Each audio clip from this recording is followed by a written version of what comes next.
आज सेशन में हमने पढ़ा था कि जब तक वो मनुष्य को उसके पूर्ण रूप से अधिकार नहीं दिए जाएंगे, समान अधिकार नहीं दिए जाएंगे, तब तक इस पृथ्वी पर शांति की स्थापना नहीं हो सकती।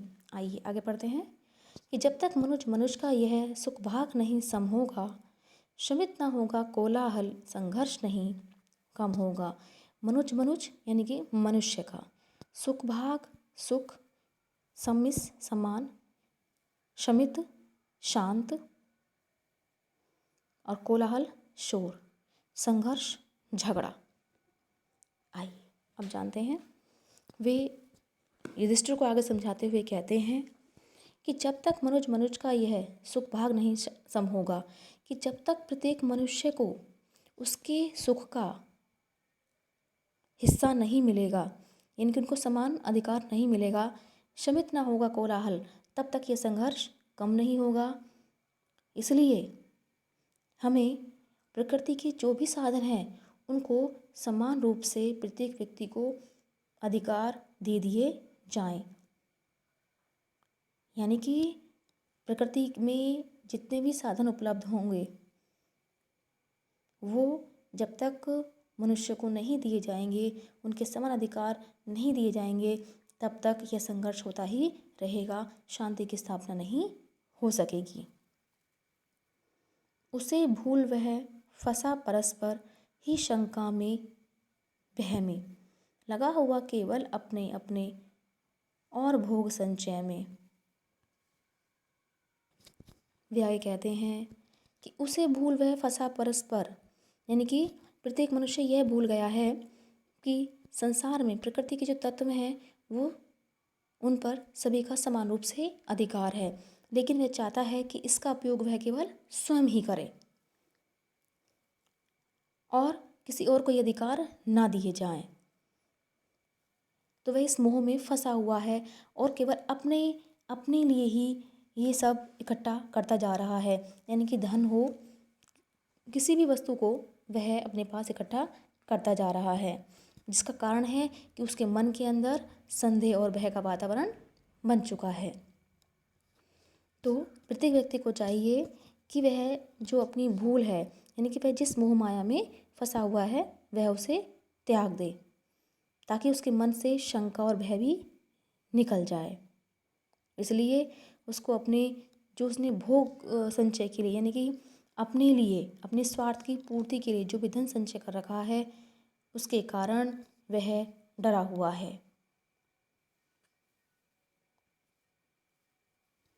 प्रभु के दिए हुए सुख इतने हैं विकीर्ण धरती पर। वे कहते हैं कि ईश्वर ने इस धरती पर इतने सारे सुख दिए हैं, विकीर्ण मतलब फैला हुआ, इस धरती पर इतने सारे सुख फैले हुए हैं, भोग सके जो उन्हें जगत में कहाँ अभी तक इतने नर, कि ईश्वर ने इतने सारे सुख जो दे रखे हैं, अभी तक इस संसार में इतने मनुष्य नहीं हुए हैं जो कि उन सुखों को भोगते भोगते मतलब ये जो सुख हैं वो समाप्त हो जाएं। यानी कि पृथ्वी पर मनुष्य से ज़्यादा जो वस्तुएं हैं वो भोग करने के लिए, यानी कि इस पृथ्वी पर इतने मनुष्य नहीं हैं जितनी कि इस पृथ्वी पर भोग करने की वस्तुएं हैं। भोग का मतलब क्या होता है कि जिससे मनुष्य अपनी आवश्यकताओं की पूर्ति कर सके। हम फिर से रिपीट करते हैं कि प्रभु के दिए हुए सुख इतने हैं विकीर्ण इस धरती पर। वे कहते हैं कि इस धरती पर इतने सुख साधन उपलब्ध हैं कि उससे सभी मनुष्य की सभी आवश्यकताओं की पूर्ति हो सकती है। भोग सके जो उन्हें जगत में कहाँ अभी इतने नर, यानी कि यदि स्वार्थी जो लोग हैं अपना संचय करना छोड़ दें, यानी कि उन चीज़ों को एकत्रित करना छोड़ दें, तो पृथ्वी पर साधनों का उपयोग सभी मनुष्य कर सकते हैं और उनके उपयोग करने के बाद भी वे साधन बच जाएंगे, क्योंकि इस धरती पर किसी प्रकार की कोई कमी नहीं है और ना ही इतने मनुष्यों ने जन्म लिया है। इस धरती पर जो सामग्री का जो विस्तार है वो मनुष्यों से भी अधिक है। सब हो सकते तुष्ट, एक सा सब सुख पा सकते हैं, चाहें तो पल में धरती को स्वर्ग बना सकते हैं। वे कहते हैं कि सभी व्यक्ति तुष्ट मतलब तुष्ट का अर्थ है कि संतुष्ट, कि धरती पर सभी लोग इस उपभोग करने के लिए, यदि वे इस धरती पर प्रत्येक वस्तु का उपभोग करना चाहते हैं तो सबसे पहले उन्हें अपनी जो दुष्ट प्रवृत्ति है उसे त्यागनी होगी। कहने का अर्थ यह है कि सब हो सकते हैं तुष्ट, सभी को सुख प्राप्त हो सकता है, सभी संतुष्ट हो सकते हैं, लेकिन कुछ लोगों को जो संचय करने की जो प्रवृत्ति है, जो इकट्ठा करने की जो प्रवृत्ति है, उसको त्यागना होगा। यानी कि इस धरती पर इतने पदार्थ हैं कि वो भोगने के बाद और खाने के बाद भी बचे रह जाएंगे।